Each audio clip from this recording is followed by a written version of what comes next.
Welcome to another episode of the Big Brain MMA podcast, episode 65, PFL 1 regular season. Brandon Loughnane versus Marlon Moraes. I'm your host, like always, BigSteve. Back again after doing some Bellator yesterday. No UFC, but we got 2 cards, so we'll see what we can make out of it.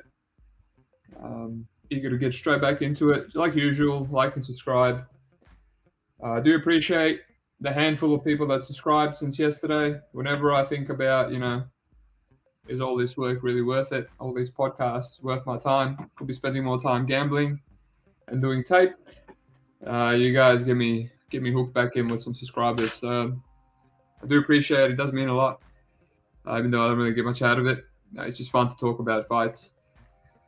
I was going to do a live research session on the private Discord, exclusive Discord that I have.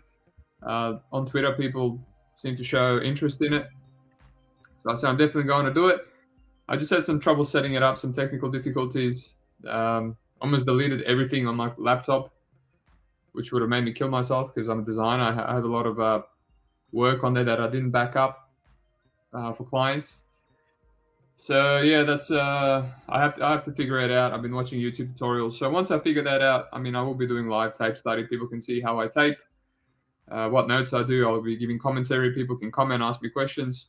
So I'll only be doing that in the Discord, right? It's the only way. I try to do it on the YouTube channel. Videos get flagged. Yeah. So if you're interested in that, the link is in the bottom. But yeah, that's pretty much all the housewarming stuff. But yeah, let's get into a decent card. Not a bad card from a quality point of view. Let's not waste any more time. So the first fight on the card, Hendrix Impa Kasaganai. This one is interesting because Impa is fighting at light heavyweight, and obviously the only fight he's taken at light heavyweight was his last fight against Osama, whatever his last name is.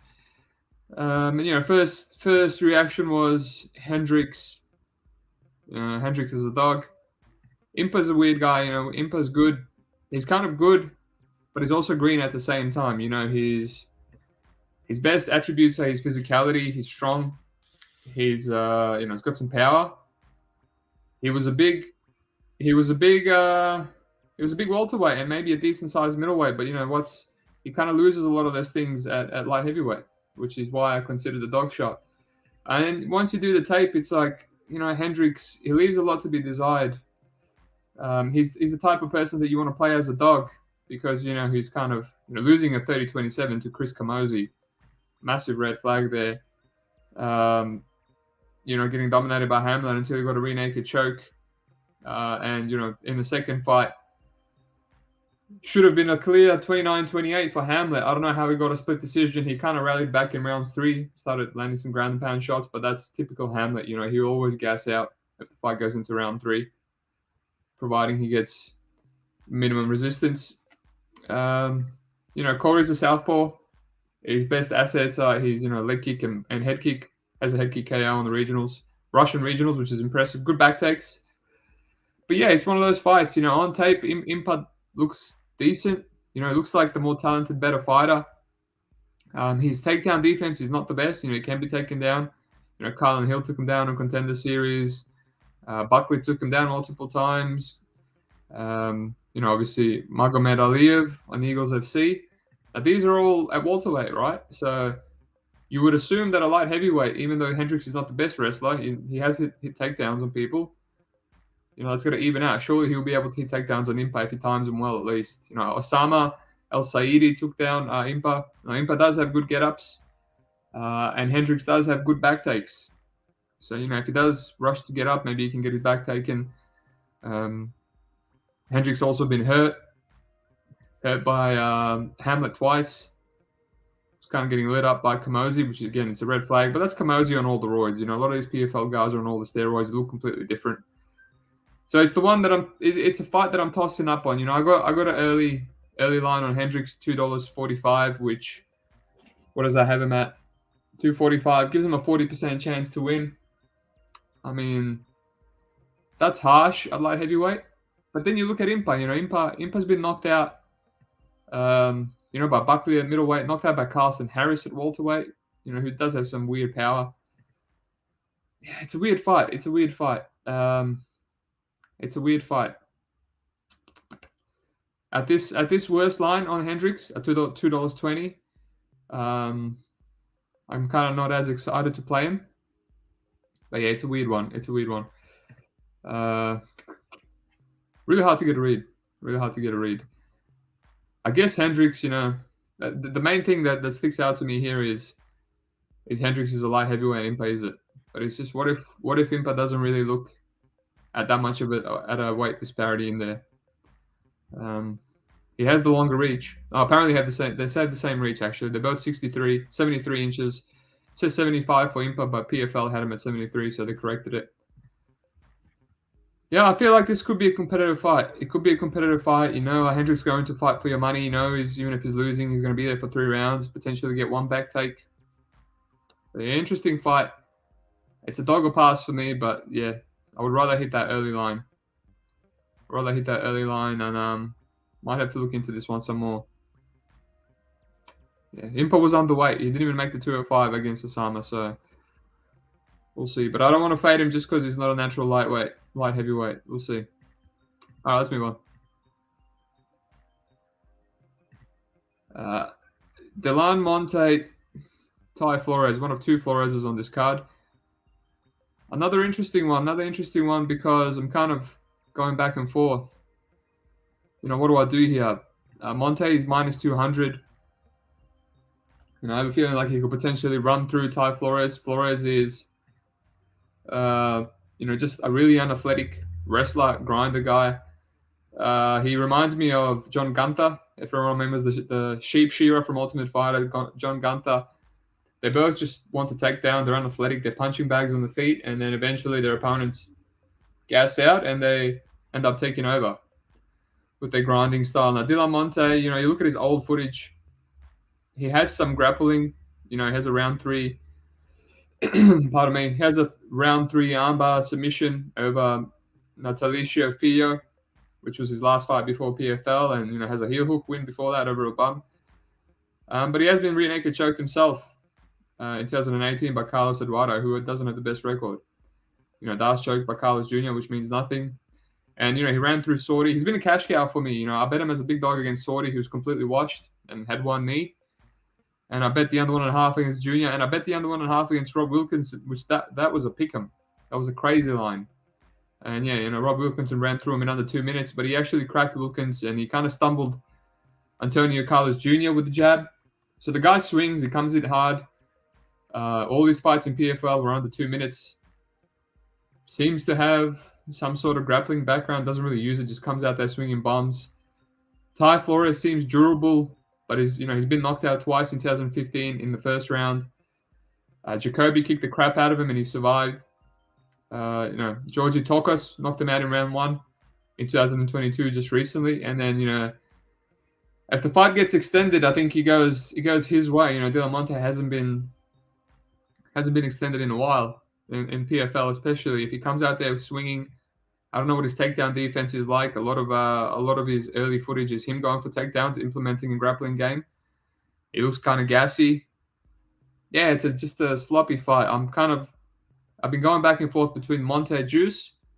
I have a feeling like he's the more athletic guy, has power, most likely runs for Flores here, or even thinking about Flores, right? Because if he just gets this extended, I feel like he can implement his wrestling game plan, and Montez will gassy and just who knows how he looks off his back.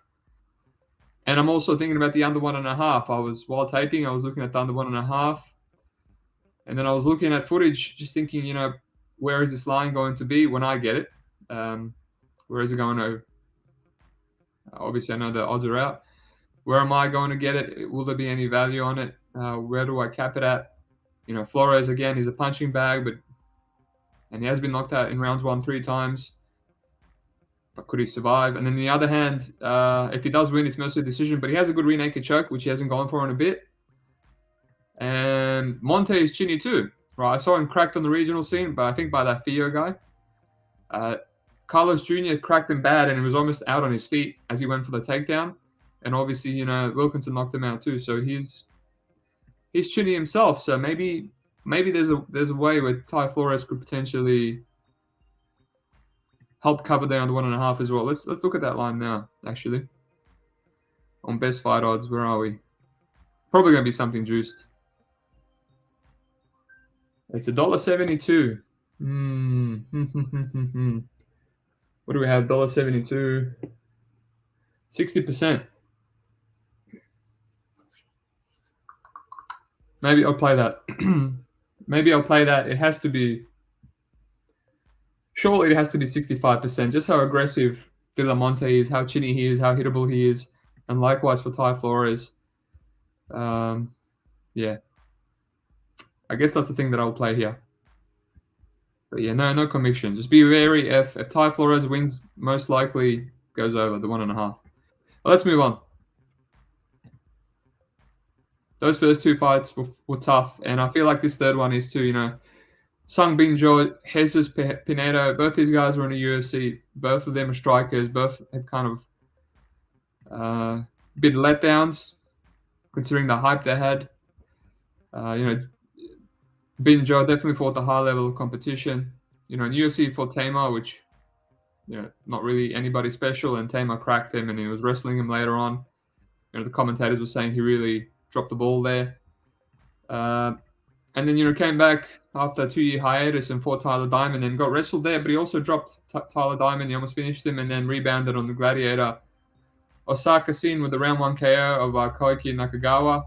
So this guy cracks. He's got a wide stance. He's quite lean, quite explosive, big overhand right, a lot of finishes. On the other hand, Jesus Pinedo, he's a southpaw. He's more of a kicker from the southpaw stance. He has a lot of finishes too, but his finishes are over bums as well. On the regional 300 Sparta scene, we all know about that one. In the UFC, he does actually have a win over Devin Powell, probably one of the worst fighters that was ever in the UFC. And Devin Powell has been losing in Bellator or everywhere he's gone. Really, I don't even know how he made it to UFC. I think he was one of those looking for a fight. Yeah, and he just barely did enough to win. Caught a couple of kicks against Powell, ended up on top, finished the round on top, and won a unanimous decision. John McDessie completely outstruck him, shut him down. Then he got cut, and he went back to his regional scene and just knocked out a bunch of bums. So I don't know if he has power or if he has to have a little bit of power. But on the other side, he's been knocked out in 9 seconds, 2015. Knocked out against another person, 2014. He hasn't been knocked out. So yeah, it's a low-level fight, and Bin Joe is minus 200, and it's like, if this is going to be, neither of these guys have impressed, and so why is Bin Joe such a big favorite? I guess, like I said, he's fought the high level of competition. Tyler Diamond and I guess Daniel Tamer is still a better fighter than Devin Powell. So yeah, I guess I'll in Joe, but it's like, what can you play here? Can you trust this guy? But yeah, Pinedo's 26, is younger. If he can keep this on the feet and not get cracked. But yeah, I have a feeling there might be some issues with his chin. So I'll in Joe, but yeah, no play at the moment. It's quite juiced. What can you do with this? Alrighty. Let's move on. Let's address the comment. Kurt Kwiatkowski, how are you, mate? Always in here. I'm tempted to play big on Wilkinson. Curious where you land on this one. Interesting, mate. Santos seems like the popular dog. Maybe you can enlighten me why you want to play Wilkinson big at minus 200.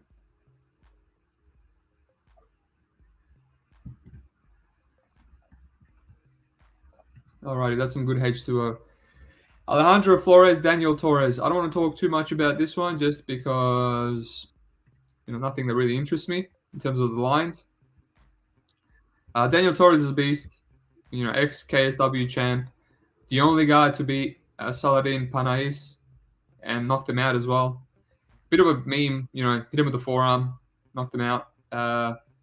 Just a guy, karate stance, physical, explosive dude, loads up, hands by the waist, chin on the platter, and he just kind of he tempts people to strike at his chin, and then he counters, from the hips, throws really hard, really durable. So he can take it. He can use that kind of game plan. He has power. He will mix in takedowns occasionally. Despite the power, goes to decisions quite often. His only losses are early in his career, and then Roman Szymanski, who's a mainstay in KSW, good young kid that kind of wrestled him in rounds 2 and 3 to win, or rounds 1 and 2, 3 to win. But yeah, he was one of my favorite players of 2023-22. He was a $4 underdog, which is plus 300 against Boris Mankovsky, and just won a unanimous decision that kept hurting him on the feet. So yeah, he's definitely going to have the more power. He's definitely a big moment guy. And then Alejandro Torres, 21-4, really good record, been around the block, fought on Contender Series, got guillotined by Rafael Alves. He's got a few wins on PFL against Carl Deaton III, and Saba Bolagi was an underdog there. He was getting taken down by Saba, who is a German wrestler, and he just got up and had the more volume. And then in his last fight, he got put out cold by Ryuji Kudo, who we'll talk about later, and yeah, he's coming back since then. So I think he was a big favorite there. He was a decent favorite there too. So yeah, I mean, I do feel like Daniel Torres is the side, but I can't play this line at worse than minus 200. Like I mentioned, Daniel Torres is going to load up. His chin's going to be there. Flores is a weasel. He stays on the outside. Good footwork, and he throws a lot of kicking volume. And like I said, Daniel Torres goes to decision a lot of the time, despite throwing hard. So I feel like this might be a lot closer than the odds indicate. So I don't really have a read. Nothing I want to take here. And he's moved up to lightweight, and now he's moving down to featherweight again after winning his last fight at lightweight in KSW. So interesting fight. Nothing I really enjoy talking about. Josh Silvera, Sam K. Yeah, this seems like a setup fight. Sam K lost his PFL debut against Juan Adams. That's all you need to know. But that was at heavyweight. He's a really undersized heavyweight. He's moving back down to light heavyweight, which is probably his more natural weight class. Josh Silvera is really small, man. This guy's, I think he was a double champ in LFA at heavyweight and light heavyweight. But even at light heavyweight, he looks tiny. When he fought Martin Hamlet, he looks so small compared to him. When he fought Omari Akhmedov, his teammate, in his last loss, he looked smaller than him. And Omari's the next welterweight in the UFC. So I don't think he's a very physical guy, although he's very good. He's a southpaw. He's got great ground game. He's got power as well. Good head kick. He has a LFA head kick knockout, and then he knocked out Martin Hamlet in the first round, which is impressive. Got a little bit wobbled there. Had some adversity, but he came back.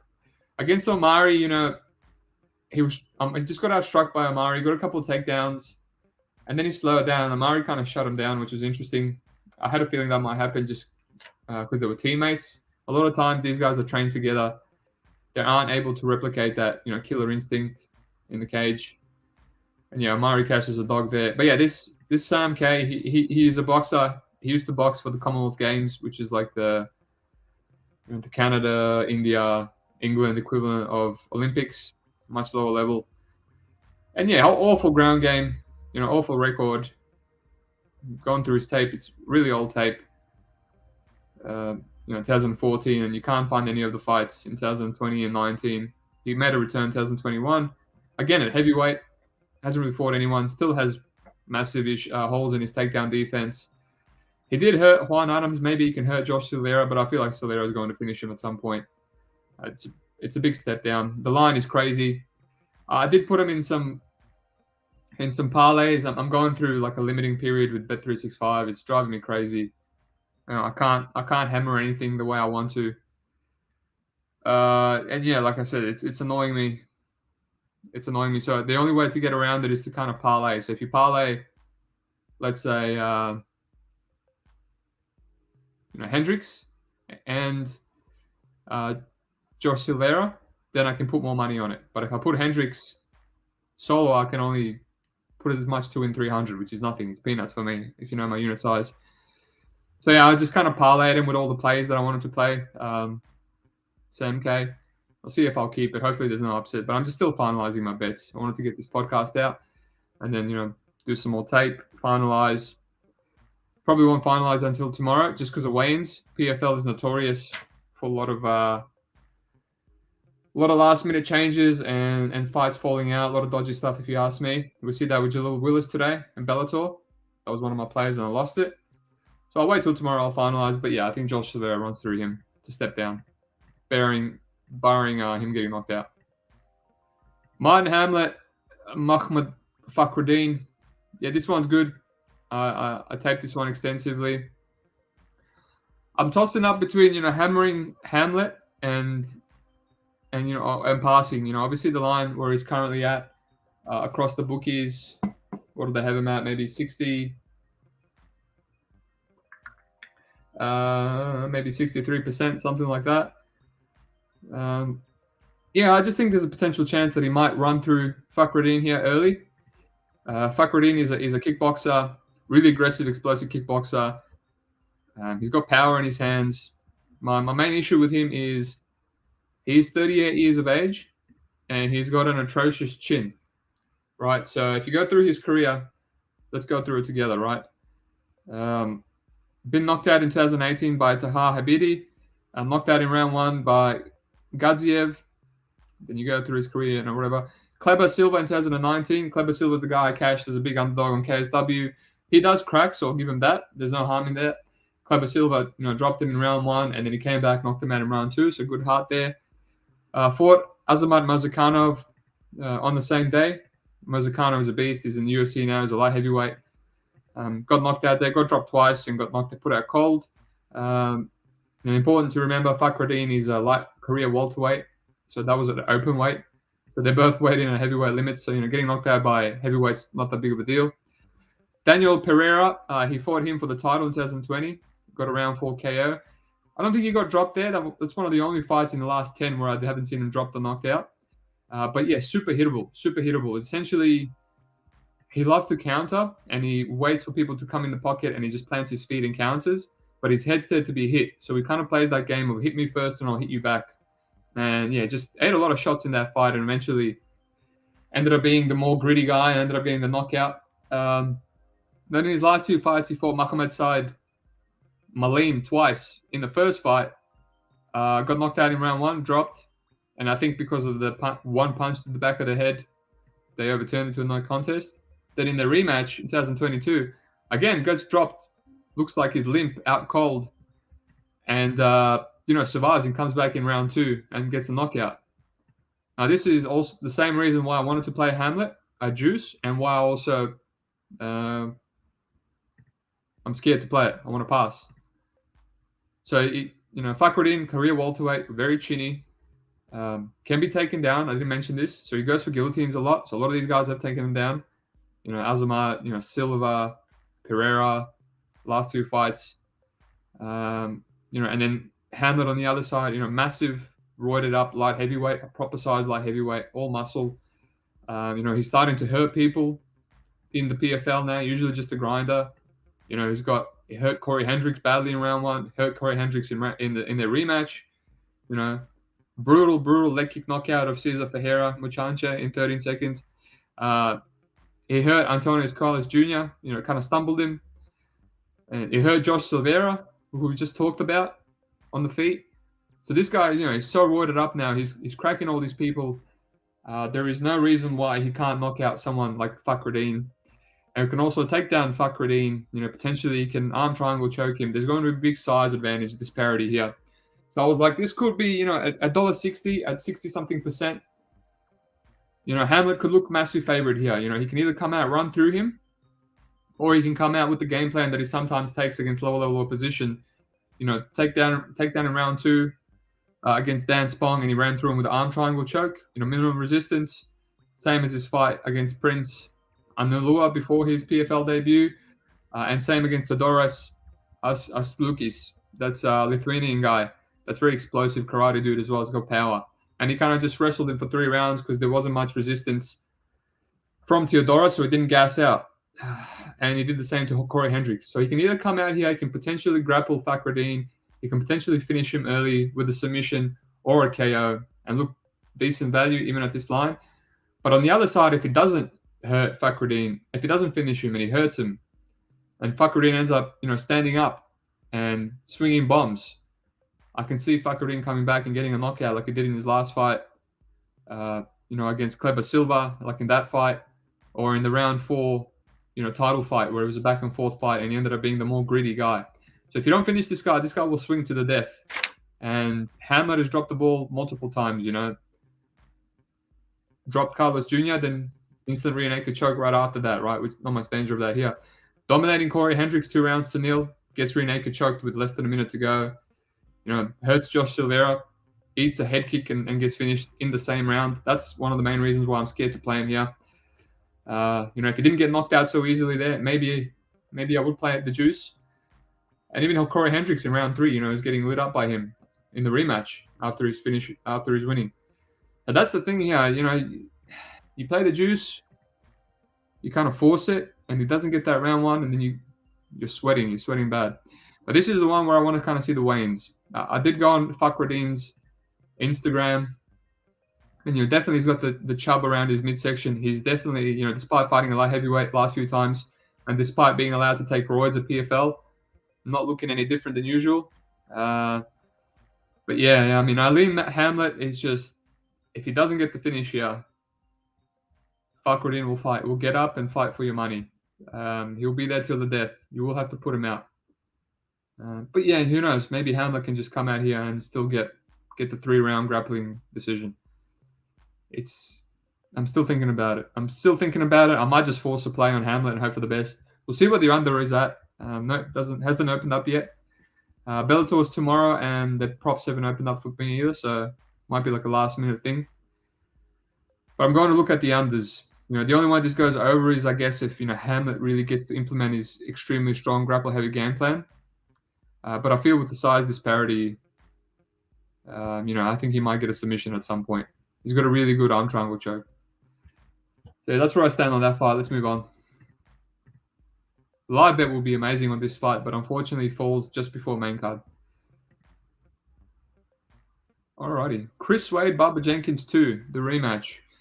I think this line is a little bit wide. Both these guys, 35 years of age. The first time they fought, Bubba Jenkins came in there really, really aggressive, looking to force the grappling. He lost 37 on 2 judges' scorecards, but he lost 29-28 on 1, and it was a slim margin fight, despite being a unanimous decision. He kept initiating the grappling. He did back up Wade. He did get takedowns, but he put his head in a couple of guillotines. He got reversed, and he ultimately lost rounds, ending up on bottom by the end of it, or just, defending guillotine chokes, and the judges gave it to Jenkins. Since then, that was in 2001. I think Jenkins looked much better. I think he looked much better. His striking looked much improved. I think he's the better boxer. I think, if he just comes out here and fights smart, stands up a little bit more, doesn't force the wrestling so much. Chris Wade is super hittable. He's mostly a kicker, switches stances, hands low, big body kicks, big head kicks, side kicks. Kind of fights like Elias Theodoro, rest in peace, but just with a lot more pop on his kicks. Good volume, at least. He can be grappled, and, he was losing that fight to Anthony Dizzy or Armen Ospinov, one of those. The Dizzy fight was very close. Armen Ospinov, I think he was losing, and then he got a head kick. He knocked out Karl Bochniak with a head kick. He can land a snappy head kick, even though he just keeps spamming him. He has been grappled by Loic Razabano, who are faded against the Argentinian Ribovics, because he does have really bad control and cardio, and it was enough to, out-grapple Chris Wade. Movlid Kabulaev won every single round in a 5-rounder against him, 50-45. He's a blanket, right? Movlid usually drops rounds. He went to a split with Brendan Loughnane, who we'll talk about. And he just mostly shut down Wade, and he also outstruck him. He kept landing on him clean. So he can be out-grappled, and because of that, Wade is someone that you play as an underdog, and he's almost a minus 200 favorite here. I mean, I guess that he lost. I guess I understand him being the favorite. Maybe I'll make him the favorite because he's got a good kicking volume. He's a good scrambler. And, Jenkins usually just kind of holds on to you. And that might be hard to do against Wade here. But yeah, like I said, better boxing from Jenkins, a lot sharper. Got a good body kick. Probably the better all-round wrestling. Maybe not so much submission grappling, but yeah, better wrestling. So if he just comes out here and fights like a smart game plan and strikes and looks to outbox Wade, land a couple of clean shots to the head, grapple at the end of the rounds where he needs to, because he did get takedowns. Even in round 3 when he was gassed and he was down 2-0, he ended up on Wade's back twice, but he just fell off. So little mistakes that he's making, if he adjusts and doesn't make those mistakes in this rematch, he could look to value. I mean, he just needs to win one round and have the other 2 rounds competitive, and he's going to cover the line, right? Right now, they're giving Wade 65%. I mean, who's Wade covered 65% against in a grapple-heavy striking, I guess against Lance Palmer. He dropped 1 round to retiring Lance Palmer still, and Lance just refused to wrestle. He was completely washed. Against Bubba Jenkins, did he cover 65%? I guess, maybe. Like, he won the unanimous, but it was still competitive. Against Dizzy, he didn't. Against Ospinov, he didn't. He doesn't really... I mean, I guess against Kyle Bochniak, he knocked him out. And if you want to use MMA maths, they both fought Brendan Loughnane in both their last fights. And, Brendan Loughnane just lit up Wade a lot more convincingly. It was just lighting him up like a Christmas tree. Again, Wade, cracked him with a head kick early. Like, he's got that weird head kick and took him down. But Loughnane got up and pieced him up. Whereas against Bubba Jenkins, Loughnane kind of shut him down with the calf kick mostly. And once Jenkins was forced to fight out of his weaker stance against Brendan Loughnane, you're never going to win that fight if you're not as comfortable in both stances. And even in rounds 2 and 3, when Jenkins was completely busted up, he was landing on Brendan. He was bleeding. He was busting him up. So yeah, he's a lot sharper here. So yeah, it's a dogger pass for me. I haven't hit it. It's always hard to hit Bubba Jenkins with his cardio issues. And coming off that $1 million loss. I mean, they both have Wade lost a bit sooner to Cub Alive. But yeah, it's a clear dogger pass. Like I said, if you just stick to never playing Wade as a favorite and just playing him as a dog, and the other way around for Bubba as well, you'll do fine. I think it's a 29-28 either way. I think Bubba is going to be, keen to avenge that loss. My only problem is I hope he doesn't get too much into his mind. And I think he really wanted to out-wrestle Wade in that first fight, so he didn't fight to his strengths. I hope he comes in here a bit smarter. But yeah, it's a dogger pass. Dogger pass for me. Maybe play some decision when the props open up, because this is a main card fight. Maulid Kabalaev, Ryuji Kudo. I won't talk too much about this one. I think Mavleed beats him. Kudo has a weakness to getting wrestled. He does have big power. He's cracked Brandon. He knocked out Flores, who we just talked about, the Mexican one, with one big shot. Cracks. The guy cracks. He got ran through by Bubba Jenkins. I think, Mavleed can wrestle, providing he doesn't get knocked out. He did get knocked out by Pinedo on all the sauce in round 1, so he can be knocked out. We've seen it. He's not untouchable. He doesn't have that Khabib chin. I've seen him, get cracked in some other fights. I tried to fade him against Brendan. That went to split, even though Brendan did his best to lose. So he's a bit of a blanket. I definitely wouldn't be like parlaying him or something like that. I might look at the unders here. Maybe Steve Gregory. Under 2.5 is minus 160 on Bovada in the Hamlet fight. Thanks for that, mate. I might consider that. Maybe you can tell me what the under is in the Mavleed Kudo fight, because Mavleed is an absolute wet blanket, goes to decision with everyone, but maybe there is a bit of a decent disparity here in terms of grappling that maybe you can play the under, covers the KO. But I don't know if I would play at a juice, just because you might be pulling your hair out. Lazar Stojdinovic, there's a Serb dude, he's a bit of a bum. He couldn't finish him either, but he does have rear naked choke of Zaka, Futsalade, finished by Pinedo, finished Damon Jackson with a knee. Yeah, maybe if it's decent plus money. Oh, here we go. David L. Thank you, mate. Under 2.5 is plus 110 in the Mavleed fight. Oh, that's tempting. That is tempting. It's If I get that line, I'll definitely be taping this fight in detail to see if it's a play. And they'll be posting it on the Discord and maybe my Twitter if I have time. But yeah, that's my thoughts on that fight. Speaking of fights I don't want to get too much into, Krzysztof Jodko, Flurry. I wasn't really aware of Flurry. I know about him. I did a quick overview of him, and yeah, he's essentially a grappler. Horrible finisher. I watched his last fight against Anthony Solomon in PFL, just to see if I wanted to play the under 1.5 in the Solomon fight, a plus money.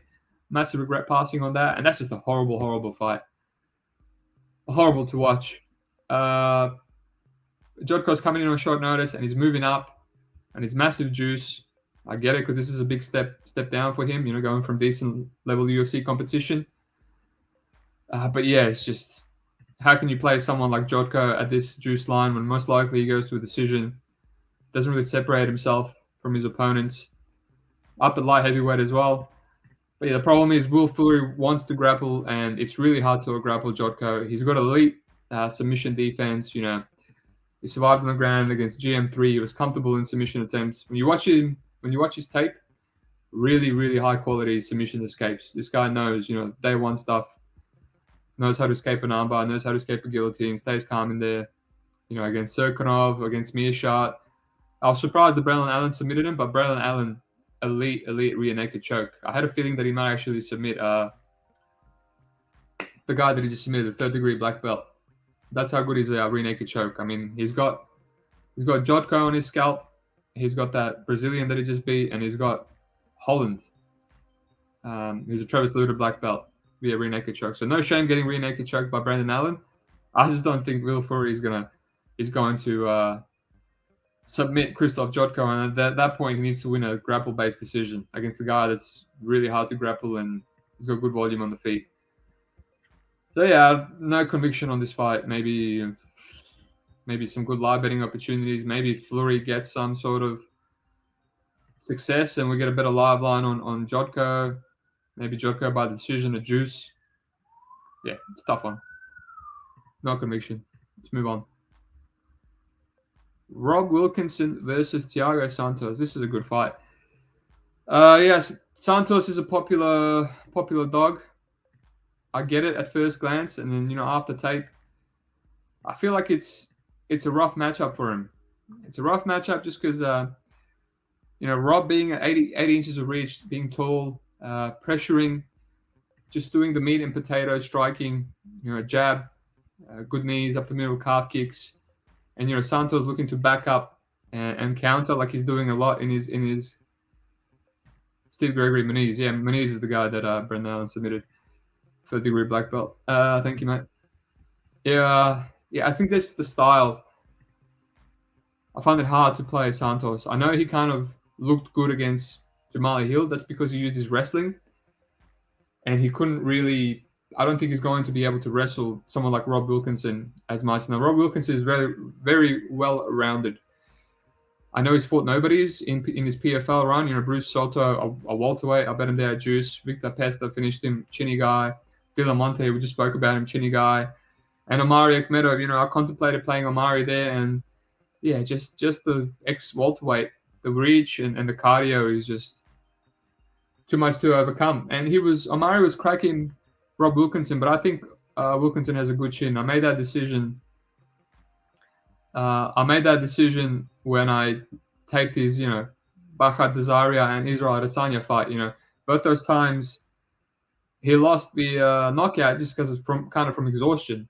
Back then he was really hunting for takedowns, and Israel and Saia good get-ups, and he gassed out, and they just kind of picked him apart rather than him being chinny. And you see, he's hitting bombs from Monte. Doesn't even get dropped. It just kind of gets wobbled. And same as Omari Akhmedov, kind of gets wobbled. But yeah, solid chin. Not saying Santos can't hurt him. He did drop Ankalaev. He did crack Hill a lot of the times, and Hill has a good chin. But yeah, I don't know. After tape, it's kind of like I'm leaning towards not having any clear conviction. Again, it's hard to play Santos the way he's fighting recently. He won't be able to use his wrestling here, in my opinion. Wilkinson is very strong. His original foundation is the ground game. Really good jiu-jitsu. up at light heavyweight, and being this strong and juicy. He's got a good whizzer. Can't remember who it was. I think it was Victor Pesta tried to take him down, or Brucey Soto. He just outmuscled him. Pesta's a ex-heavyweight. Really good whizzer. Stood straight back up. Maybe Santos, PFL with all the juices flowing in his system. I'm sure he can keep it competitive. I mean, even if he fights backing up with his current style, I mean, even then he went to close decisions to Alexander Rakic. Walker beat Walker over 5 rounds. I know people crap on Walker, but look at Walker now. He's a solid top 10 light heavyweight in the UFC. And if you're going to play that striking game with Walker, he's got massive reach. Keeps long. And Santos, outstruck him. Dropped Uncle Live, like I mentioned, and he was cracking Hill whenever Hill was coming in. So maybe he can crack Wilkinson here. Maybe he can be the first one to drop him, despite Wilkinson having a good chin. Whoever asked me, Kurt, I know you want to go big. I get it. Santos is 39 years of age. If he strikes with Wilkinson here, he will give him the fight that he wants. I just don't know how much value. Wilkinson is the same price as he was against a gassy middleweight Omari Akhmedov, right? That was a horrible matchup from Omari. I think this is a bit of a better matchup for Santos. So Doggo pass is just, I don't have any conviction. Maybe just rather play the overs. I think if Santos is looking value, the overs are going to correlate. I see a lot of people think he's going to knock out Wilkinson. I don't see it. I'm not saying it can't happen, but not much conviction. But this could be a good live bet fight on the main card. Hopefully we get some live betting. And the main event, hate to end it on a downer, but what can you say about this fight? I bet Marlon Moraes against the other Moraes, the other Marlon, and the other Moraes, pardon me. And it was a scary bet as a big dog or decent dog, and I just thought this was a massive step down in competition. And despite him maybe being able to get knocked out, I just thought I have to play him. And 2 rounds in, I was laughing. I was like, that's right. That's what happens when you're courageous with your money and not scared to make profit.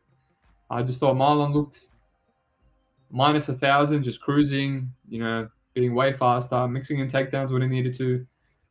And even then, he got cracked in round 3 and got finished. And that's now he's getting an astronomical step up, which this is just rough, man.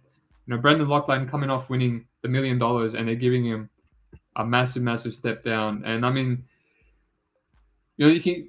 Miles Price was given to Stevens, Jeremy Stevens as a rebound. Why can't they bring in some bum? They're giving Josh Silvera, Sam K, an 8-6 dude. Even Dylan Monte is getting Ty Flores.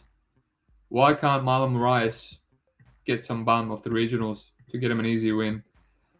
So it's a bit rough. I don't know what the guy, I'm surprised that he took this fight. The guy just, he always wants hard matchups, so it's probably his fault. But yeah, what am I going to say? Brendan wins. Round 1 KO. Moraes is his only chance. He hasn't hit that in a while. His best chance was against Merab. Didn't get it. I don't know if I want to throw any more money on the round 1 Moraes. He's fighting a really patient guy, Brendan. That's never been knocked out. He's got a good chin. He is hittable, I'll give him that. So I guess there's always a chance. But yeah, I think eventually Brendan's going to knock him out. He did run through Shaman in under 1.5. He does take his time. So maybe I'll look at the under 1.5 here. But yeah, what is there to say? The under 1.5 is probably going to be horrible pricing. And then at that point, I don't trust Brendan. Oh, the under 1.5 is pick him. Pick him. Maybe. Yeah, it just depends how washed Marlon is. I would have to retape it at that point. Yeah, let's address the comments, go through the picks, and then I'm off. Put this on Spotify, and then look at some Ryzen. I've got some Ryzen on Bet365 if you saw my Twitter status. Someone let me know, has anyone bet Ryzen on Bet365 today? And tell me, could you put more than $200 on?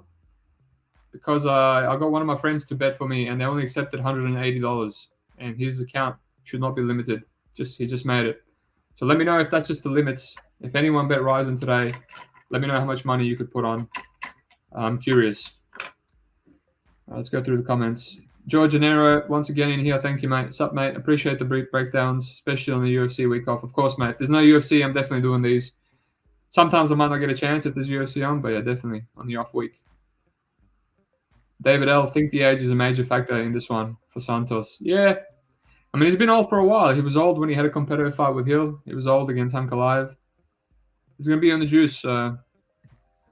Herb Dean, the gold standard. Song Yadong over Marlon Moraes was one of my biggest bets. Good times. That was one of my biggest nights. I got limited on Bet365, so when you get limited, they take away a cash out option. So I had all these juicy plays. I had like 3,000 on Song, a juice in a parlay with Semmelsberger over AJ Fletcher, which I didn't want to keep, and then I was sweating it when it was 1-1 into the third. I had Ankalaev at juice and against Santos in all my parlays. Just everything that I would have cashed out because it's just no value on it. And, Song, KO and whatnot. And then I ended up having to leave it all because of being limited, and I just ended up having like a 5,000 day. Yeah, that was a horrible matchup for Moraes. UFC really set him up there. Never had a chance. Iron Chin and a guy that was going to knock him out. But yeah, let's go through it.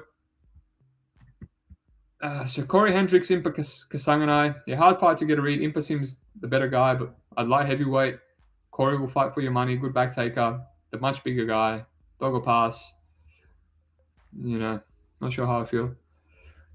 Delan Monte, Ty Flores. Delan Monte most likely does run through him here.